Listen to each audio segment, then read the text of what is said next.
Sunday, October the 9th, 1983 at 2 p.m. Mr. Gladstone lives about a quarter of a mile from the forest. He walks his dog there twice a day. He has seen things happening around the base and the forest before this incident. This afternoon we are talking about the incident on the 27th of December 1980 in Rendlesham Forest. Mr. Gladstone, can you tell me in your own words what you saw when walking your dog on the 27th of December late at night? Yes, well, I left home about 11 p.m. with Bess.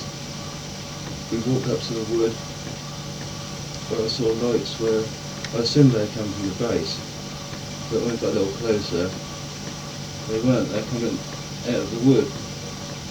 So we tried to get a little closer. I had to put Bess on a lead because she's a little nervous. I didn't want her running off that time of night. As we got closer, I could see sort of 4 firemen in silver suits covering a missile-shaped object up with a tarpaulin. This object was sticking out of the ground. I got a little closer, and there was sort of men wandering about searching for something, and there's a helicopter approaching overhead, so I sort of hid behind the tree but got nervous, so made my way home again, not to get caught. Can you describe anything about this silver object? Can you tell me sort of what it looked like? Did you get a chance to see it? You know.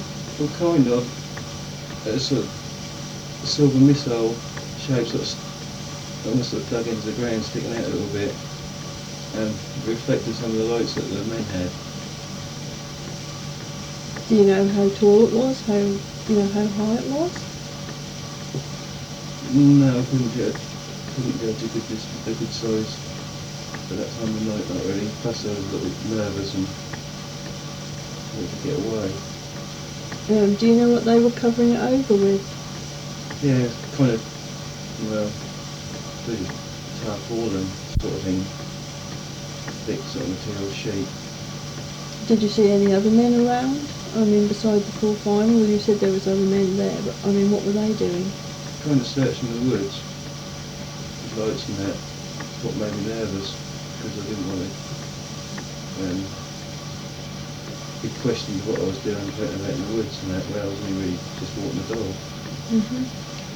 And this hole you say it was buried in, I mean, what sort of size hole was it? Was it a small hole, a big hole? Well, it was, it wasn't buried, it was more like that it worked its own way into the ground.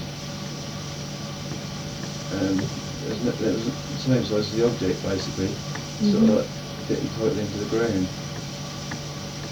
How do you think it got there? I mean, did it look as though it had fallen off something, fallen from quite high? Or? Obviously impacted with force and gone into the ground that way.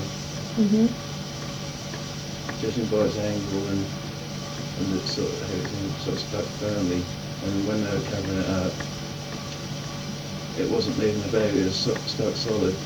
And I suppose that was why they were covering it up, because they couldn't move it. And what did you do? You say you left because you were a bit worried. Did you go straight home?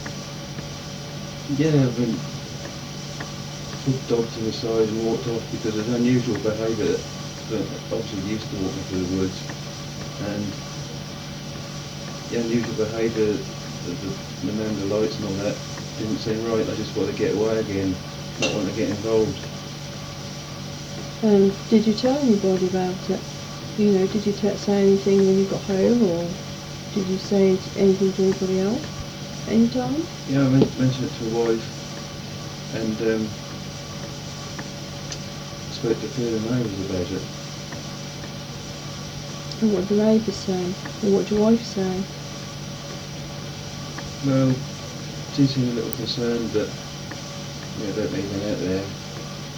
And she was glad that I was home again. She said it seemed unusual for the woods. And the neighbours, some of the neighbours said that apparently men from the CIA were going about asking questions and telling people to be quiet about things and that. Really? You don't know what sort of things they, the neighbours had heard? Well, I suppose these men were asking if it was anything strange, and to tell them not to say anything about it. Did you have any marks or anything afterwards? Was your dog nervous, or did you have any sickness or anything? No, nothing like that. But I was a bit worried about the dog at the time because she was a little jumpy. And she's not normally jumpy when you go through the woods and that. Yeah, she's just fairly sturdy old girl. Why haven't you come forward before? Was it because the neighbours, said that they'd heard about the CIA questioning people, or why hadn't you come forward before? Yeah, basically a little bit worried. Didn't really want to get involved. But you're not worried about getting involved now? Well, I don't see any harm in it really. I think that if people are interested in the truth, to get out, people should know about things. Going back to that night in question in the woods, do you remember what sort of night it was? Yeah, I was wrapped up well. It was obviously late in December. It was quite cold. I think it was a frost. It's dry, I think. And do you remember if, did you hear any animals running about, or did you hear any dogs barking or anything while you were walking up the track? There's always the rabbits and that scuttling about because the dog always stirs them up. But I can't remember anything unusual with any other animals. What was your first thought when you saw these lights and everything? You thought they were from the base. Yeah. But I mean, you walk your dog up there regular, so at the time you thought they were from the base, but I mean, you must have momentarily thought, well, no, they're closer than the base. Walking your dog up there, you would know the woods fairly well, wouldn't you? Yeah. So what was your first thought really when you saw the lights and then you saw the men and this object? As I say, I always living near the base. There's always funny things happening. Sometimes you'll get aircraft strange times of night and things, but this seemed really unusual. I've never really seen men and that in the woods before, nor these sort of objects that poking out of the ground like that.